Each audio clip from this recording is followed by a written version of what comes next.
Tapi saat ini harus ada pelita yang mempersiapkan jalan kita. Bila Yesus datang pada kali yang kedua, kita bisa menyongsong kedatangannya. Ini saudara-saudaraku. Dan supaya itu boleh terjadi, firman itu harus dalam urapan Roh Kudus. Itu Roh Kudus itu juga digambarkan sebagai minyak, saudara-saudaraku yang kekasih. Jadi dua hal harus ada pada kita. Firman yang mendewasakan rohani, yang membawa jalan kita bisa menyongsong Yesus pada kali yang kedua. Dan dia datang nanti bukan lagi menyucikan dosa, bukan.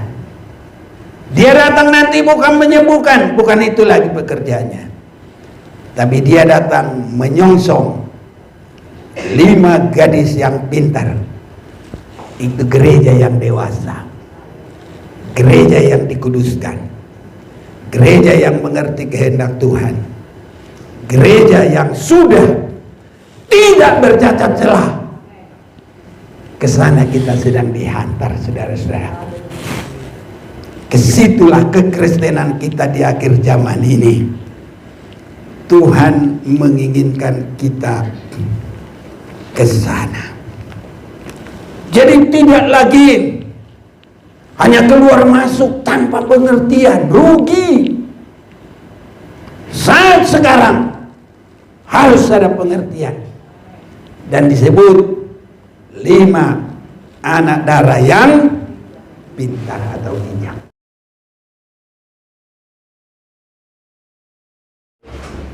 Kita bersyukur kita boleh beribadah di tempat ini pada saat ini. Saya sampaikan salam kasih dalam Tuhan kita, Tuhan Yesus Kristus, bagi kita semuanya. Baik yang ada di sini, baik juga semua saudara-saudara kami yang mengikuti jalannya ibadah ini lewat sambungan internet. Tuhan Yesus memberkati kita semuanya. Firman Tuhan kita akan perhatikan bersama-sama dari Efesus pasal yang kelima. Saya bacakan dulu bagi kita mulai 15 sampai dengan 21. Atau kita bergantian saja membaca. Saya baca 15, biar saudara-saudara nanti akan sambung dengan 16. Ayat 21 kita bersama-sama. Karena itu perhatikanlah dengan saksama bagaimana kamu hidup. Jangan seperti orang bebal, tapi seperti orang arif.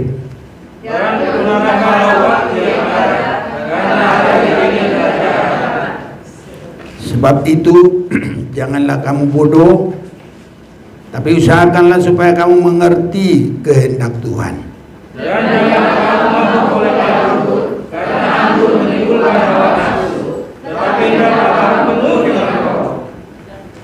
Dan berkata-katalah seorang kepada yang lain dalam mazmur, kidung puji-pujian dan nyanyian rohani, bernyanyi dan bersoraklah bagi Tuhan dengan segenap hati.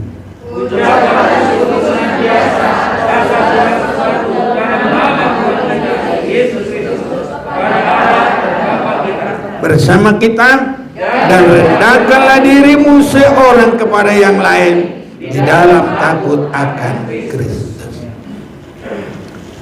Saudara-saudaraku, ini sangat penting untuk kita perhatikan, terlebih di saat ini. Kalau firman Tuhan ini pada awalnya ditulis oleh Rasul Paulus itu sebelum abad yang pertama. Jadi kira-kira di akhirnya. Jadi dengan sekarang hampir 2000 tahun yang lalu.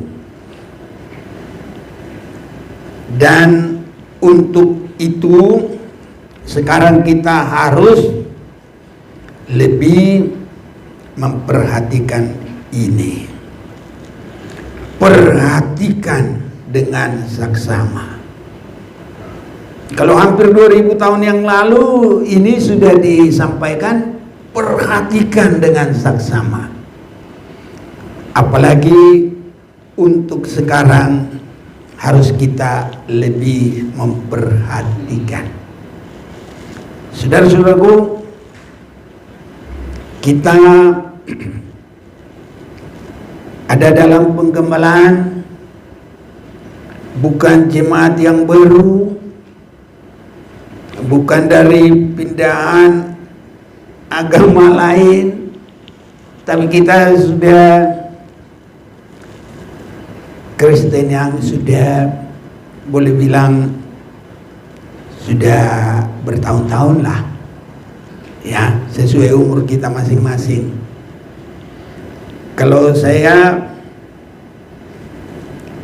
mulai merasa menyerahkan diri sekitar tahun 65, ya sekarang sudah lebih 50 tahun lah. Ya, ini saudara-saudara yang kekasih.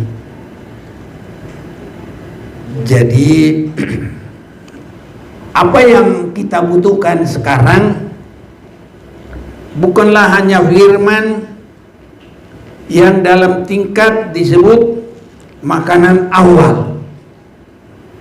Makanan awal itu supaya kita percaya, dan pembuktiannya ada mujizat, yang sakit sembuh, ada mujizat pertolongan Tuhan bagaikan 5 roti 2 ikan cukup untuk 5.000 laki-laki, belum perempuan. Dan kalau dikumpulkan sisanya itu masih sisa 12 bakul. Banyak, saudara-saudaraku. Kalau sistem yang biasa langsung diplastikin, jadi nggak ada lagi 12 bakul biasanya. Tapi rupanya dulu nggak ada yang bawa, jadi waktu dilihat masih di situ semuanya. Ini saudara-saudaraku, dan itu menunjuk bahwa jaminan Tuhan berlaku bagi kita sampai saat ini. Itu maksudnya, saudara-saudaraku, ya. Jadi kita tidak hanya lagi menerima firman dalam disebut penginjilan. Firman disebut bagaikan makanan anak-anak, susu. Tapi sekarang adalah makanan keras. Untuk apa? Kita memperhatikan bagaimana kita harus hidup. Karena itu perhatikanlah dengan seksama bagaimana kamu hidup. Jadi kekristenan di saat-saat sekarang, kekristenan di saat-saat ini, saudara-saudaraku, ada di dalam perjalanan yang sudah dikhususkan. Kekristenan kita tidak lagi hanya di dalam, kalau kita mengalami mujizat, tenang, itu baik. Tapi tidak hanya di situ lagi. Kalau kekristenan kita dibuktikan Yesus hidup, dia bikin mujizat, itu baik. Tapi kerohanian kita harus lebih meningkat, tidak hanya di situ lagi. Karena saudara-saudaraku, kita mengalami mujizat dalam jasmani ini, kesehatan, semua itu baik. Tapi biarpun bagaimana, kita kan harus meninggalkan dunia ini. Tuhan tidak menciptakan manusia untuk selamanya di bumi ini. Tapi khususnya bagi kita yang hidup, Tuhan menciptakan kita. Dan Tuhan menginginkan kita supaya mempersiapkan diri bagi hari kedatangan Yesus yang kedua kali. Itu sebabnya harus mengerti kehendak Tuhan. Jangan bodoh. Kita harus bisa menggunakan waktu ini mengerti kehendak Tuhan. Jangan bodoh. Ini kemana yang terutama?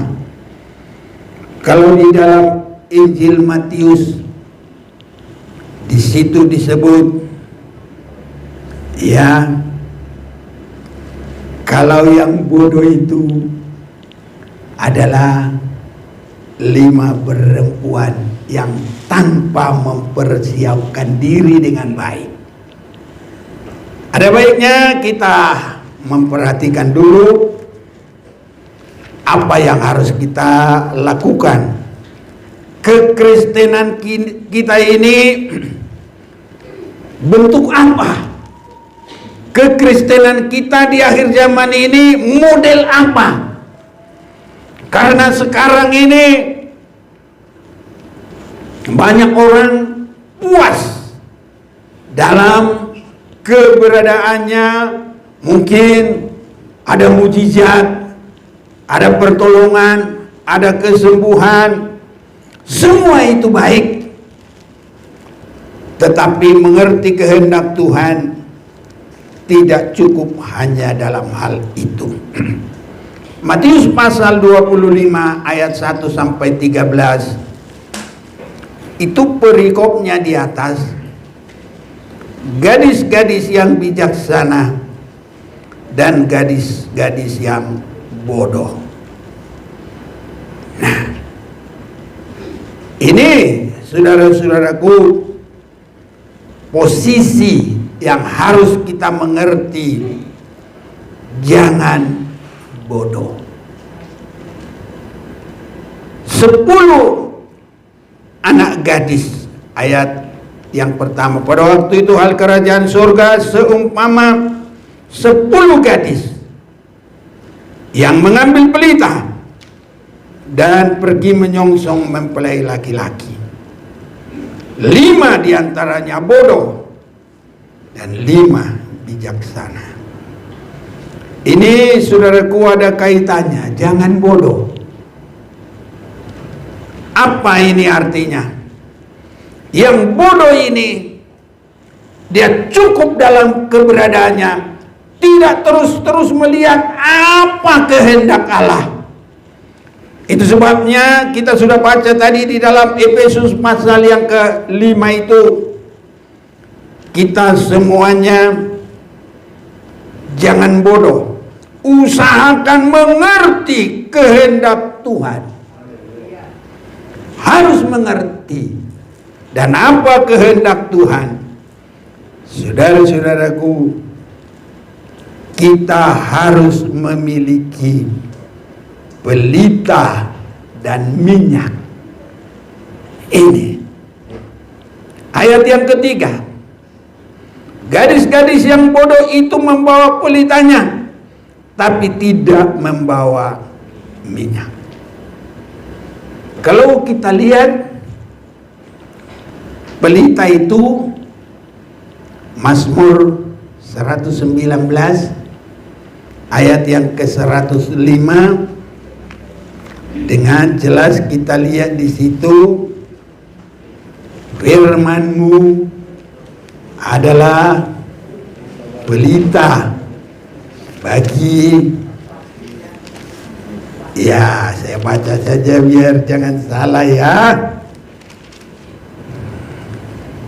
Mazmur 119 ayat yang ke-105, firman-Mu itu pelita bagi kakiku dan terang bagi jalanku. Jadi firman Tuhan itu pelita. Saudara-saudaraku, firman Tuhan yang kita terima harus yang menerangi jalan, dan jalan itu sampai ketemu Yesus yang akan datang. Saat ini banyak firman, tapi hanya sehat, itu artinya sembuh dari penyakit, itu baik. Firman supaya cukup apa yang dimakan diminum, itu juga firman. Bahkan ibadah juga, bila engkau sungguh-sungguh beribadah kepada Tuhan Allahmu, Dia akan memberkati roti makananmu, dan juga air minumanmu, dan juga menjauhkan sakit penyakit. Itu firman Tuhan, itu baik. Tapi kalau kita sehat, ya orang sehat mana di bumi ini terus, suatu waktu kan berangkat juga. Biarpun banyak makanan kita, emang itu bisa menahan kita kekal di sini? Harus meninggalkan juga bumi ini. Ya, jadi makanan, minuman sehat itu belum membawa kita mengerti kehendak Tuhan. Jadi kalau mengerti kehendak Tuhan, cari firman yang mempertemukan kita dengan Dia, dan firman yang mengerti isi hati Tuhan. Apa isi hati Tuhan? Ini yang harus kita rindukan, saudara-saudaraku. Banyak orang masih berkutat sembuh, itu baik. Berkutat makanan minuman ada mujizat, itu baik. Tapi saat ini harus ada pelita yang mempersiapkan jalan kita. Bila Yesus datang pada kali yang kedua, kita bisa menyongsong kedatangannya. Ini saudara-saudaraku. Dan supaya itu boleh terjadi, firman itu harus dalam urapan Roh Kudus. Itu Roh Kudus itu juga digambarkan sebagai minyak, saudara-saudaraku yang kekasih. Jadi dua hal harus ada pada kita. Firman yang mendewasakan rohani, yang membawa jalan kita bisa menyongsong Yesus pada kali yang kedua. Dan Dia datang nanti bukan lagi menyucikan dosa, bukan. Dia datang nanti bukan menyembuhkan, bukan itu lagi pekerjaannya. Tapi Dia datang menyongsong 5 gadis yang pintar. Itu gereja yang dewasa, gereja yang dikuduskan, gereja yang mengerti kehendak Tuhan, gereja yang sudah tidak bercacat celah. Kesana kita sedang dihantar, saudara-saudara. Kesitulah kekristenan kita di akhir zaman ini. Tuhan menginginkan kita ke sana. Jadi tidak lagi hanya keluar masuk tanpa pengertian, rugi. Saat sekarang harus ada pengertian, dan disebut 5 anak darah yang pintar atau bijak, bukan yang bodoh. Nah, jadi harus ada pengertian. Supaya ada pengertian, buka terus suratnya Tuhan. Perhatikan terus suratnya Tuhan. Baik itu melalui baca sendiri, baik itu melalui diterangkan lewat khotbah. Itu semua isi hati Tuhan, supaya kita bisa memperhatikan itu, saudara-saudaraku, sehingga harus sampai kita dibawa menjadi golongan, bukan hanya 5. Nanti kalau 5 cuma segini, 1 jari. Ini, saudaraku, adalah menunjukkan contoh model. Jadi kita semua kalau mau dewasa rohani, kita juga ikut. Kita bisa ada di dalamnya. Jadi 5 yang bijak itu hanya sebagai model, contoh, supaya kita bisa mengerti. Kiranya kesempatan ini terbuka bagi kita. Itu sebabnya ayat 16 kita mau baca bersama ya. Nanti boleh baca di sini juga. Sudah? 1, 2, 3. Dan pergunakanlah waktu yang ada, karena hari-hari ini adalah jahat. Kita lihat sekarang penipuan, korupsi, pembunuhan, marak sekali, saudara-saudaraku. Dan hati manusia yang gampang marah, tersulut, gampang sakit hati, gampang berpisah, gampang berbuat dosa. Hanya satu yang susah, gampang mau bertobat. Susah mau bertobat. Tapi kalau mau berdosa gampang. Tapi kalau kita yang gampang adalah untuk bertobat, susah untuk berbuat dosa. Amin. Jangan gampang berbuat dosa, terbalik. Yang pintar itu, saudara-saudaraku, adalah umat-umat Tuhan yang susah berbuat dosa, tapi gampang untuk masuk dalam pertobatan, diubah, saudara-saudaraku, kepada hal yang baik. Ini, saudara-saudaraku, sibuk dalam firman dan sibuk dalam kuasa Roh Kudus. Firman kita baca, firman jangan tinggalkan ibadah.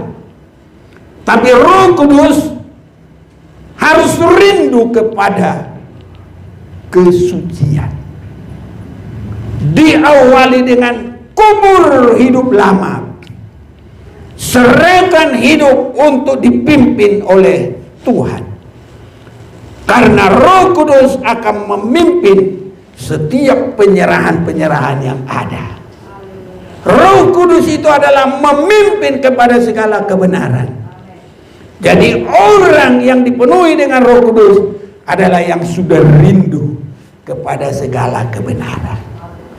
Ini, saudara-saudaraku, semakin kita merindu meninggalkan semua bentuk kejahatan di akhir zaman ini. Kalau kita baca mulai dari awal, anak-anak yang tidak penurut itu. Jadi dalam pasal 5 ayat 1, sebab itu jadilah penurut-penurut Allah seperti anak-anak yang kekasih. Tapi yang banyak akhir zaman ini kebalikannya, bukan penurut-penurut. Orang yang tidak suka akan firman. Dan kalaupun dengar, ada sering kali seperti kebiasaan. Dan dia seperti anak yang selalu membantah. Nah, sudah dibilangi sesuatu, bantah. Sedikitnya nembak. Tahu nembak? Tar. tar, lama-lama lupa deh. Apa tadi? Lupa. Jadi bukan haleluya. Jadi apa? Haleluya. Tapi di sini nggak boleh. Ada Kristen yang haleluya. Di sini semua harus haleluya, harus jelas. Amin. Ini saudara-saudaraku. Dia jadi anak-anak yang kekasih. Bagaimana kita jadi kekasih Tuhan? Orang yang menurut firman Tuhan itu mengasihi Tuhan. Orang yang menurut firman Tuhan itu kekasih Tuhan. Nah, jadi kita mau menurut firman Tuhan mengasihi Tuhan, kita menurut firman Tuhan jadi dikasihi oleh Tuhan. Ini. Dan saudara-saudaraku, saat sekarang kasih itu sudah banyak kehilangan. Dalam pasal yang kedua, dalam ayat 2, dan hiduplah di dalam kasih sebagaimana Kristus Yesus juga telah mengasihi kamu. Saudaraku, ukuran kasih kita tidak boleh kasih dunia ini. Aku sudah mengasihi, apalagi itu baik. Tapi kasih manusia itu tingkatan-tingkatannya itu masih jauh, saudara-saudaraku. Karena ada tingkat orang-orang sekolah bilang eros, filio, apa lagi? Stor, satu lagi agape.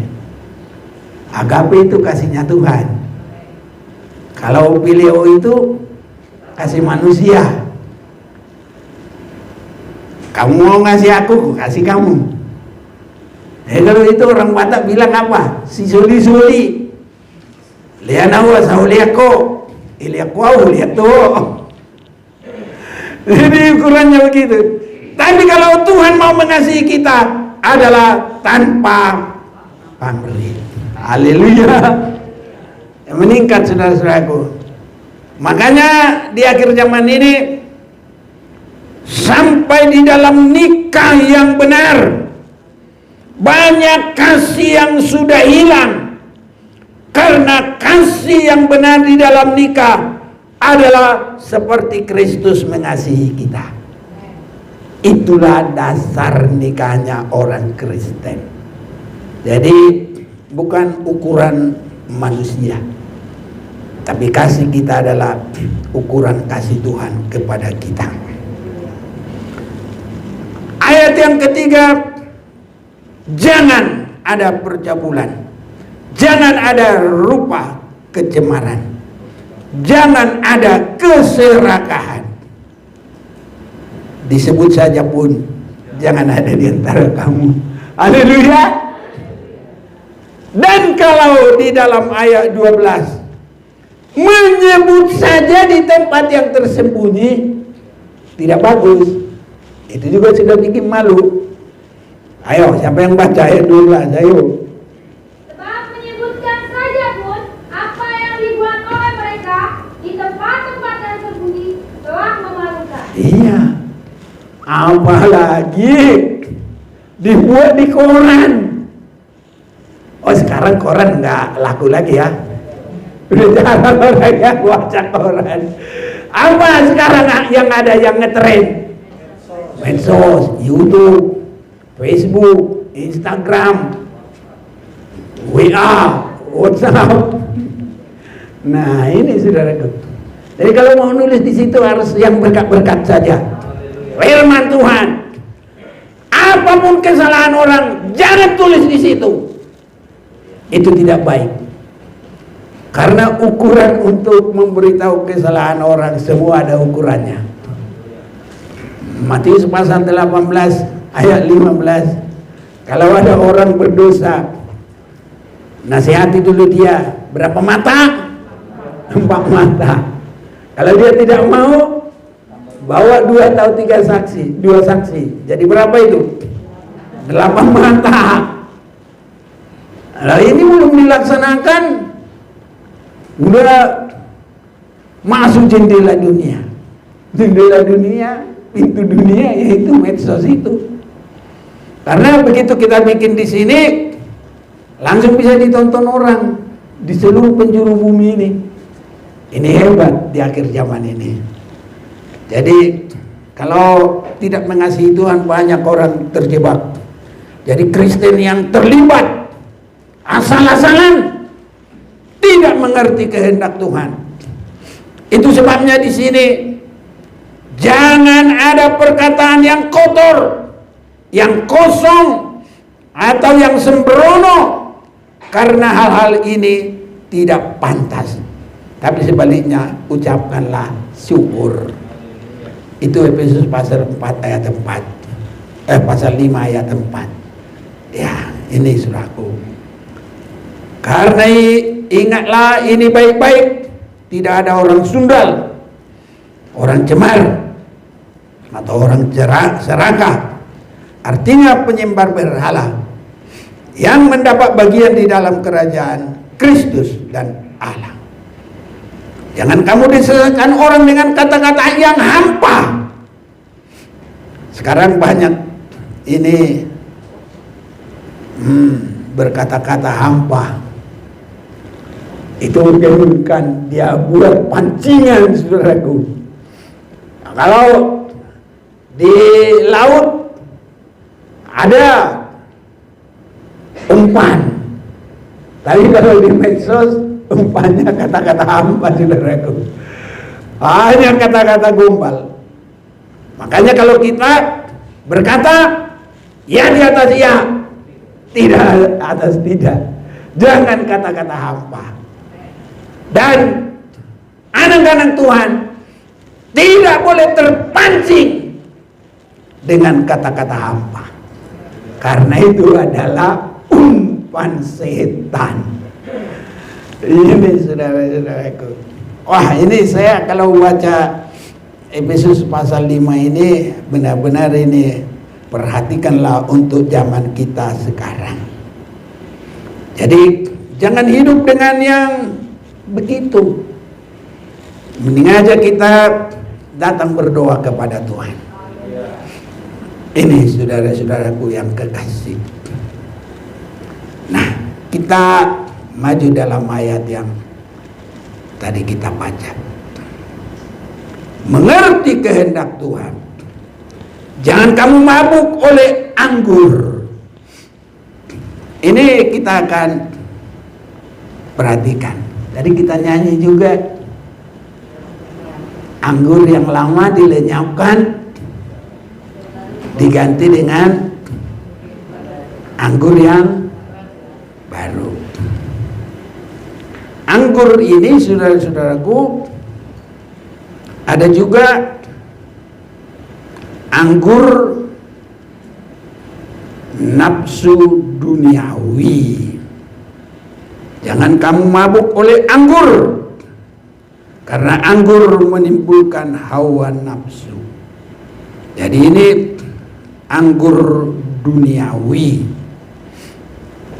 Inilah yang dituduhkan pertama kepada orang-orang yang penuh dengan Roh Kudus di loteng di Yerusalem. Oh, itu mereka itu mabuk anggur. Ya, memang mabuk anggur, tapi anggur harus dibedakan.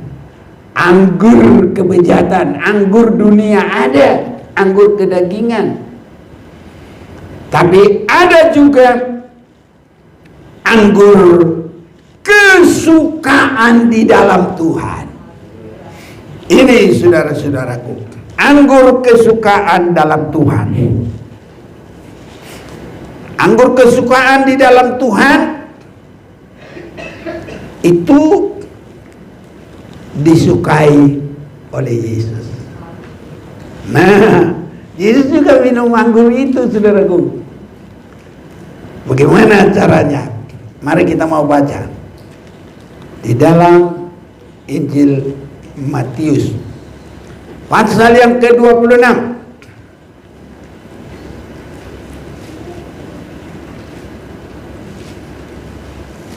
Mulai ayat 26. Penetapan perjamuan malam.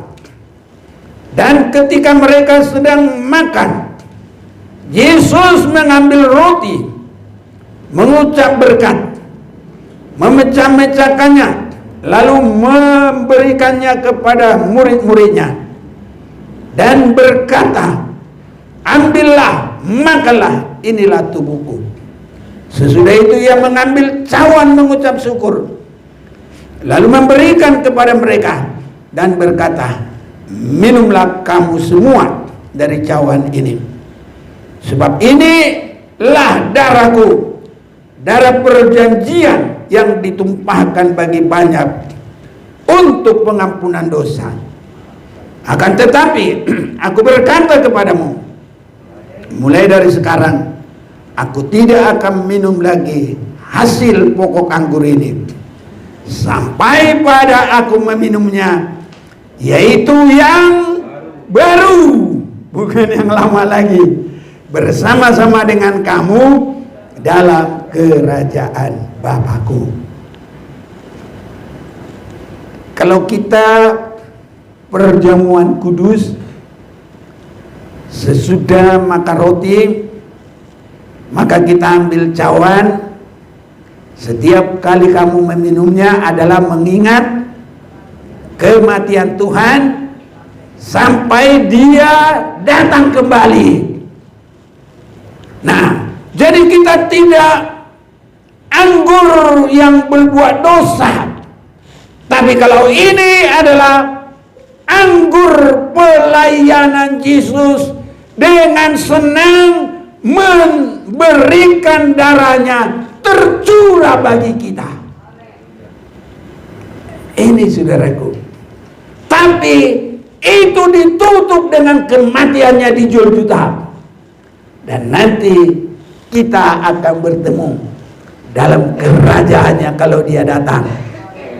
Dan kita akan minum anggur yang baru. Yang lama tidak lagi. Artinya tidak ada lagi penderitaan. Tidak ada lagi penyakit. Tidak ada lagi kesulitan. Maukah engkau ke sana? Haleluya. Ini seperti Ribka. Maukah engkau saya bawa kepada Tuanku Ishak? Ribka bilang apa? Mau. Oh, enak aja dia langsung, tidak ada tolakan. Saudara-saudaraku, itu sebabnya kita ini sekarang mari bersukacita melayani Tuhan. Walaupun saat ini rasanya sakit, tapi kalau itu kita lakukan karena mengasihi Tuhan, itu nanti akan berubah menjadi anggur yang baru, sukacita yang baru, bahkan kedudukan di dalam kerajaan surga. Jadi kita tidak hanya mengharapkan ada mujizat kesembuhan, itu baik. Tapi kalau hanya itu sasaran kita mengikut Tuhan, rugi.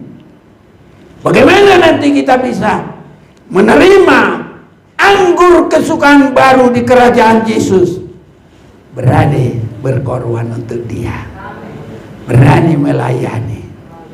Anggur lama bagi Yesus, itulah cinta pekerjaan Allah itu.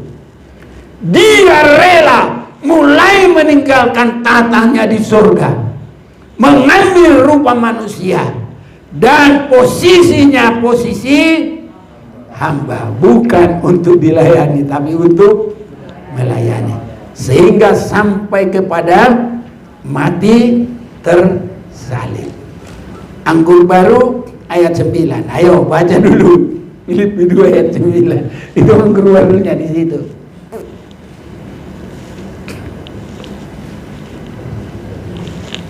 Filipi 2 ayat 9.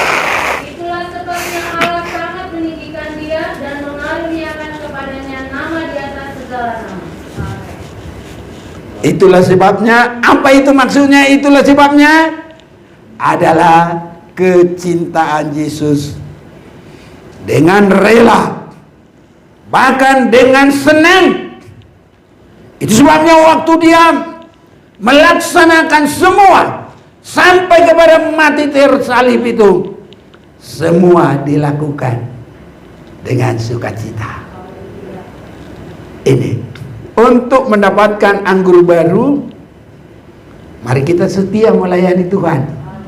Apapun yang terjadi, saudaraku, pelayanan itu jangan pikir itu karena perkara manusia. Jangan itu karena kita mau mendapatkan sesuatu di sini. Kalau kita sudah dapat upah di sini, nanti di sana nggak dapat upah lagi.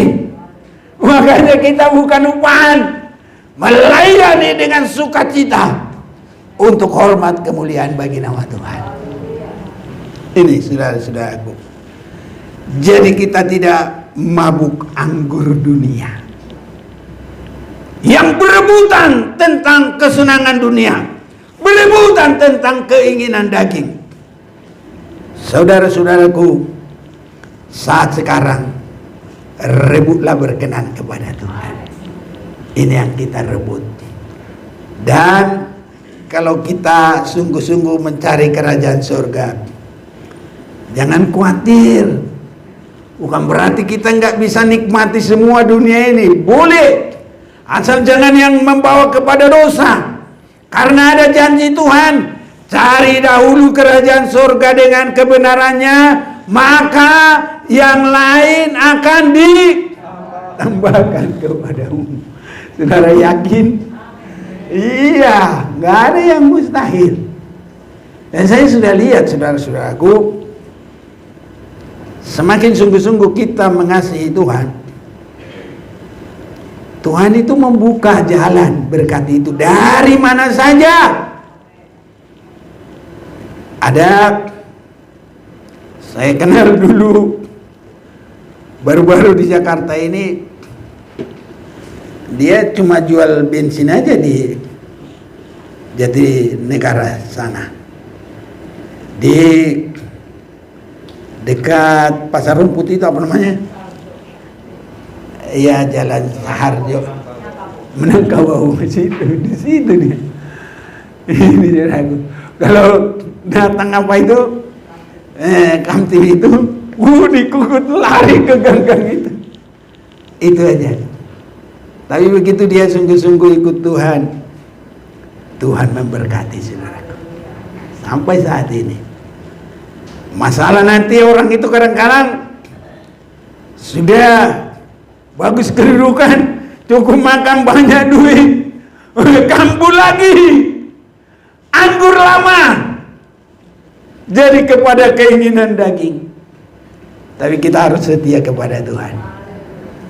Ya, makanya kadang-kadang Tuhan juga tahan berkat-berkatnya, karena dia masih mengasihi kita. Jadi kalau dikasih berkat, ada kadang-kadang belum bisa menggunakan dengan baik. Ya, saudara-saudaraku. Tapi kalau Tuhan atur semua yang terbaik. Dan kalau kita mau dipimpin, semuanya indah. Sampai kita nanti kepada anggur baru dalam kerajaan Tuhan.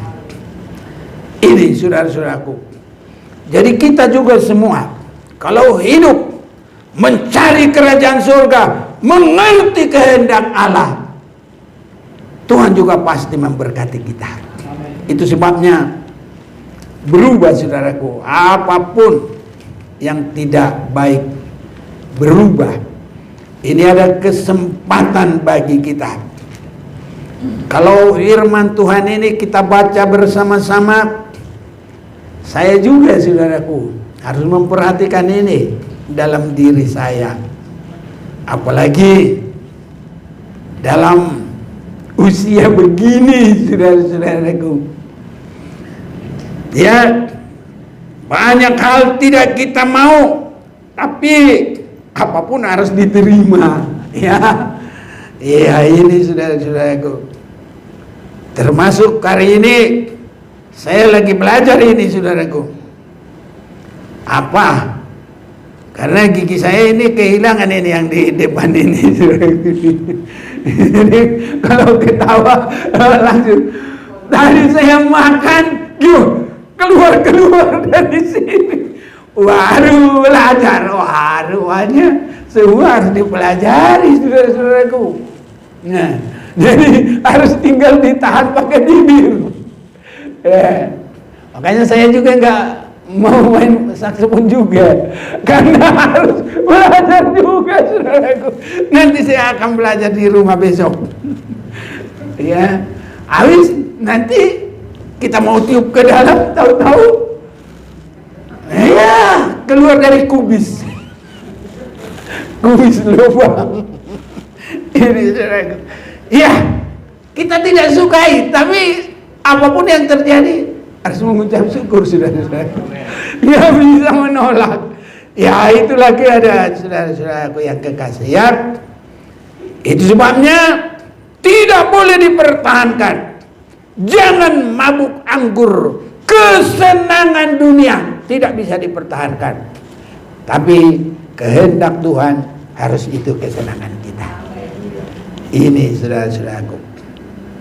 Nah, jadi kita berkata-kata harus di dalam kebenaran firman.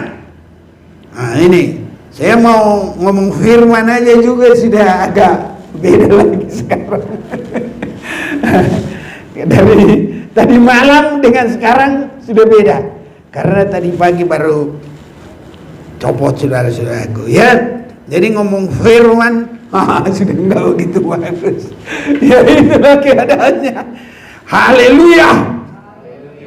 Ya, dan berkata-katalah seorang kepada yang lain dalam Mazmur, kidung puji-pujian, nyanyian rohani, bernyanyi dan bersoraklah bagi Tuhan dengan segenap hati.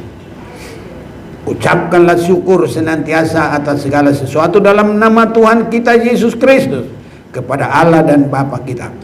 Rendahkanlah dirimu seorang kepada yang lain di dalam takut akan Kristus. Ini susah bagi kita saudaraku. Tapi apapun yang terjadi, kalau kita dengar, berusaha terus. Karena kebiasaan manusia, tidak ada yang mau merendahkan diri. Makanya saudaraku, SH bahasa Batak, apa itu? Si Godang Hata. Kenapa si Godang Hata? Enggak mau merendah saudaraku. Harus tunjukkan biar hebat, biar pintar. Ini saudara-saudaraku. Tapi kita harus mengambil teladan Yesus. Walaupun kesetaraannya dengan Allah, tapi tidak menganggap kesetaraannya dengan Allah, melainkan merendahkan diri. Dan dalam Matius pasal 11 ayat 28, belajarlah kepadaku, karena aku lemah lembut dan rendah hati. Ya ayat 29. Ya boleh bacalah satu. Yang mau baca yuk. Pikulanku yang kupasang, Ya. dan belajarlah padaku, karena aku lemah lembut dan rendah hati, dan jiwamu akan mendapat ketenangan. Amin.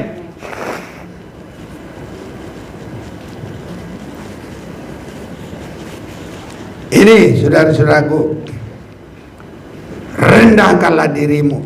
Ini akhir zaman ini saudara-saudaraku. Ini harus ada pada kita. Biarpun kita cuma segini, tapi kalau nggak ada saling mau merendahkan diri kepada seseorang, saudara-saudara kita ini nggak bisa menyatu saudaraku. Padahal menyongsong Tuhan sebagai suatu kebijakan adalah pembangunan 5 anak darah yang pintar. Itu semua adalah Kristus kepalanya. Ini saudara-saudaraku. Jadi kita harus bisa merendahkan hati satu kepada yang lain, supaya Kristus itu bisa jadi kepala kita. Jadi kalau kita mau jadi kepala bagi orang lain, ya berantem. Dan tidak akan mungkin Kristus jadi kepala kita. Itu sebabnya Kristus kepala hanya bagi orang yang rendah hati. Ini saudara-saudaraku, inilah bagi kita harus makin mengerti kehendak Tuhan. Dengan Roh Kudus semakin mematikan semua keinginan-keinginan yang tidak berkenan kepada Tuhan, sampai di dalam diri kita ini ada tanda milik Kristus.